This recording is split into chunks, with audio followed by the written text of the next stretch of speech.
خوشگوار ازدواجی زندگی کے فرائض اور واجبات میں سے ایک کام ہے۔ اچھی اور خوبصورت ازدواجی زندگی کے لیے اس کام کو فرض یا واجب سمجھ لیجئے۔ دونوں ایک دوسرے کو مسکرا کے محبت سے دیکھیں۔ خاوند گھر آئے، بیوی کو محبت سے مسکرا کے دیکھیں، بیوی خاوند کو مسکرا کے محبت سے دیکھیں۔ یہ فرض ہے، اس کے بغیر کام ہی نہیں بنتا، آگے محبتیں آگے نہیں پروان چڑھتی۔ آج کل کے نوجوان کہتے ہیں حضرت گھر کے باہر ہوتے ہیں بالکل ٹھیک ہوتے ہیں، گھر کے اندر آتے ہیں بیوی کا چہرہ دیکھتے ہیں ایک دم غصہ چڑھ جاتا ہے، گویا گھر کے باہر گلاب کا پھول ہوتے ہیں اور گھر میں آتے ہی کریلا نیم چڑھا بن جاتے ہیں۔ جیسے ماچس ہوتا نا، ذرا سا رگڑو تو اندر سے آگ نکلتی ہے۔ آج کل کے نوجوانوں کو بھی حال، ذرا سا کہیں رگڑ پڑتی ہے اندر سے پھر آگ نکلتی ہے، غصہ بھرا ہوتا نا، شیطان اندر دوڑ رہا ہوتا۔ تو دونوں ایک دوسرے کو محبت کے ساتھ مسکرا کے دیکھنا، یہ اپنی زندگی کا شعار بنائے، اس کے بغیر کام ہی نہیں۔ ایک لطیفہ تو میں نے آپ کو کوئی اور سنایا، ایک لطیفہ میرا بھی صبح کا آج صبح ہی ہوا۔ تو فجر سے پہلے کی بات ہے، تو میں تہجد الحمدللہ پڑھ چکا تھا، بیگم صاحبہ پڑھ رہی تھی، دعا مانگ رہی تھی، جب فارغ ہو گئی تو میں نے ان کو مسکرا کے دیکھا، تو کہنے لگی کیوں مسکرائے؟ میں نے بھی گال پھلا لیا، انہوں نے کہا اچھا میں غصے سے دیکھتا ہوں، پھر دونوں ہی ہنسنے لگے۔ تو ایک دوسرے کو مسکرا کے دیکھنا اور ان چیزوں کو، محبت کو قائم رکھنا، یہ بڑا ضروری ہے۔ ایک اور کوشش یہ ہونی چاہیے میاں بیوی کی کہ کھانا مل کے کھائیں۔ بھئی اگر صبح ایک نے جلدی جانا ہے، ایک نے دیر سے جانا ہے، کوئی تو آگے معاملہ، کم سے کم دن میں 24 گھنٹے میں کوئی ایک وقت، عام طور سے رات کا وقت ہوتا ہے، یہ کھانا اکٹھے کھائیں۔ الحمدللہ ہمارے معاشرے میں بیویاں انتظار بھی کرتی ہیں کہ خاوند آئے گا پھر کھائیں گے۔ حضرت فاطمہ زہرا رضی اللہ تعالی عنہا جب تک حضرت علی رضی اللہ عنہ آ نہیں جاتے تھے کھانا نہیں کھاتی تھی، کھانا پکا کے انتظار ہوتا تھا کہ وہ آئیں گے تو کھاؤں گے۔ تو کم سے کم ایک وقت کا کھانا تو ساتھ کھائیں، اس کی بڑی کوشش کریں۔ حضرت پیر حافظ ذوالفقار احمد نقشبندی دامت برکاتہ العالیہ فرماتے ہیں، ایک مرتبہ ایک نوجوان حضرت جی کے پاس آیا، تو دیندار تھا لیکن ذرا تیز مزاج بھی تھا۔ ایک دفعہ حضرت کے پاس آیا، کہنے لگا یہ حضرت یہ جو عورتیں ہوتی ہیں نا، یہ شیطان کی چیلیاں ہوتی ہیں اور یہ ہوتی ہیں وہ ہوتی ہیں۔ تو اس نے کچھ باتیں کہیں، نئی نئی شادی ہوئی تھی۔ حضرت نے پوچھا کہ بھائی یہ بتائیے، جتنا آپ کو علماء کے پاس صحبت کا موقع ملا، بیانات سننے کا موقع ملا، کہ آپ کی بیوی کو بھی ایسا ملا، ایسا کوئی ماحول اس کو ملا تھا کہ نہیں؟ وہ تو نہیں ملا۔ کہ بھئی آپ اگر کچھ محنت کے بعد بن گئے، وہ تو نہیں بنی ہوئی، اس کا تو مزاج نہیں دین کے اوپر، تو اس کا بھی خیال کریں، ایسے ماحول کو اپنائیں اور لائیں اور لے جانے کی کوشش کریں۔ پھر حضرت کہتے ہیں میں نے اس سے پوچھا کہ اچھا یہ بتاؤ، آپ تو ہر سنت کو پورا کرنے کا شوق رکھتے ہیں؟ کہ ہاں جی الحمدللہ حضرت میں ہر سنت کو پورا کرتا ہوں۔ حضرت نے پوچھا کیا بیوی کے منہ میں لقمہ ڈالا کبھی؟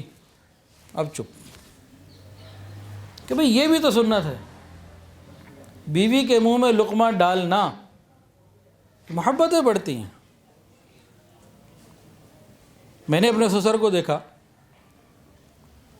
انتقال ابھی 1.5-2 سال ہوئے ہیں، 75 سال کی عمر میں انتقال ہوا، آخری وقت تک جو ہے میرے پھپھا تھے اور پھپھی تو اپنے ہاتھ سے کھلاتے تھے، بعض مرتبہ کئی مرتبہ تو حج عمرے میں ساتھ ہمارا سفر بھی رہا۔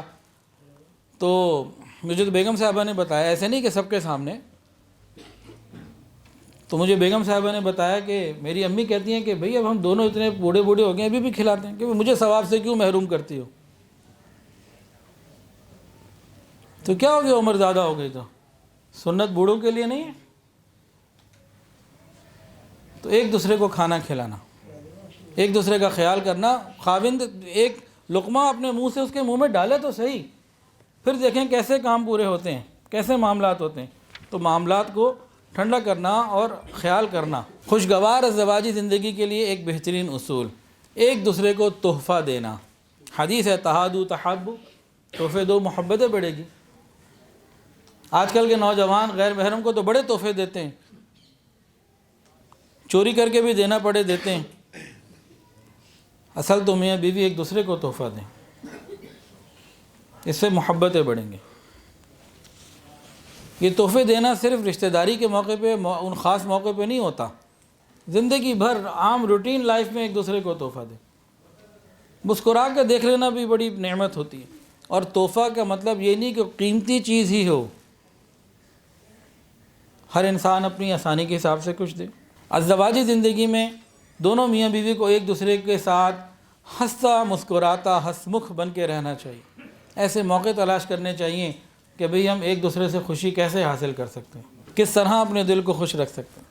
ان موقعوں کو تلاش کر کے وہ ہم اپنائیں اور کریں۔ ایک ڈاکٹر صاحب تھے، انہوں نے اسپیشلائزیشن صرف اس بات پہ کی ہوئی تھی، وہ یہ کہتے تھے، ان کی ریسرچ یہ تھی کہ مریض کو آپ خوش رکھیں، خوش کریں اور خوش رکھیں، 90% اس کا مرض ختم ہو جاتا ہے۔ وہ کہتے ہیں میرے پاس مریض آتے تھے، میں ان کو خوش کرتا تھا اور ان کو کہتا تھا آپس میں خوش رہو، اور ان کی نفسیاتی تسلی کے لیے میں دودھ کی بنی ہوئی گولیاں ان کو دے دیتا تھا۔ وہ دوائی نہیں ہوتی تھی، بس وہ خالی خوشی سے ہی ٹھیک ہو جاتے تھے۔ تو ایک دوسرے کو خوش کرنا یہ صحت کو صحیح رکھنے کے مانند ہے۔ یہ جو اتنی دوائیاں، اتنی بوتلیں اور اتنے سیرپ اور اتنے معاملات، یہ ڈپریشن کی وجہ سے ہیں۔ ایک دوسرے کو خوش رکھیں، آسانی ہی آسانی ہے۔ ازدواجی زندگی میں ہٹ دھرمی نہیں ہونی چاہیے، نہ میاں کی طرف سے نہ بیوی کی طرف سے۔ یہ ہٹ دھرمی گھروں کو تباہ کر دیتی ہے، اور اس کائنات میں سب سے پہلے ہٹ دھرمی کس نے کی؟ شیطان نے کی۔ کہا سجدہ کرو، کھڑا ہو گیا، نہیں کیا۔ کیوں نہیں کیا؟ تو اس نے آگے سے ہٹ دھرمیاں دکھائیں، حجتیں دکھائیں، لاجکس دیں، بات ماننے پہ نہیں آیا، جھکنے پہ نہیں آیا۔ تو ہٹ دھرمی جو ہے یہ نقصان دہ ہوتی ہیں۔ ازدواجی زندگی میں ایک بہترین نقطہ یہ ہے کہ میاں بیوی دونوں ایک دوسرے کے ذاتی کاموں میں توجہ دیں، لاپرواہی نہ کریں۔ مثال اس کی، خاوند ہے، بجلی کا بل بھی دے رہا ہے، کھانا بھی لا رہا ہے، گروسری بھی ہو رہی ہے، ضروریات بھی پوری ہو رہی ہیں، سب کچھ کر رہا ہے۔ اب بیوی کو اپنی کوئی خاص چیز چاہیے جو صرف اس کی ذاتی ضرورت کی ہے، جس میں گھر کا، بیوی بچوں کا اور دوسرے کسی کا کوئی تعلق نہیں۔ وہ خاص اس کی پرسنل کوئی ایسی ضرورت ہے، جس کے چیز ہے جس سے اس کی کوئی ضرورت پوری ہونی انسانی زندگی میں ہوتی ہے۔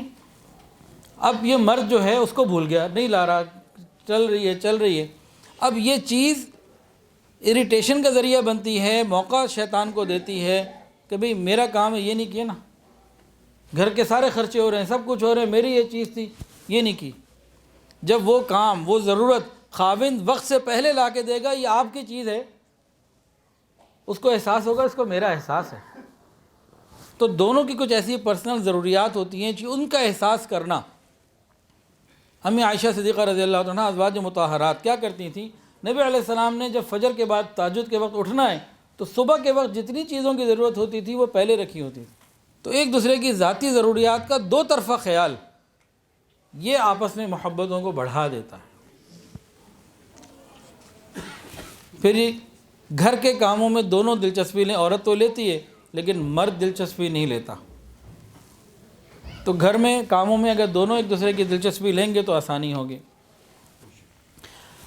ازدواجی زندگی میں مسائل، معاملات، پریشانیاں، اونچ نیچ آتے رہتے ہیں، یہ کوئی ویسی انہونی بات نہیں ہے، بہت جگہ ہوتا ہے۔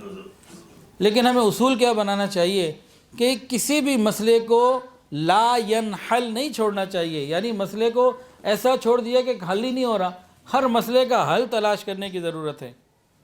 مسائل کو لٹکا دینا یہ مسائل کے بڑھنے کا ذریعہ بنتا ہے، اور مسائل کو وقت کے اوپر ختم کر دینا، حل کر دینا، یہ زندگی کو بہتر کرنے کا ذریعہ بنتا ہے۔ کوئی مسئلہ آ گیا، اچھا دیکھتے ہیں، کرتے ہیں، ٹائم گزار رہے ہیں، لمبا کر رہے ہیں، کام ہے، پتہ ہے کرنا ہے، بس کر لیتے ہیں، یہ چیز بڑی غلط ہے۔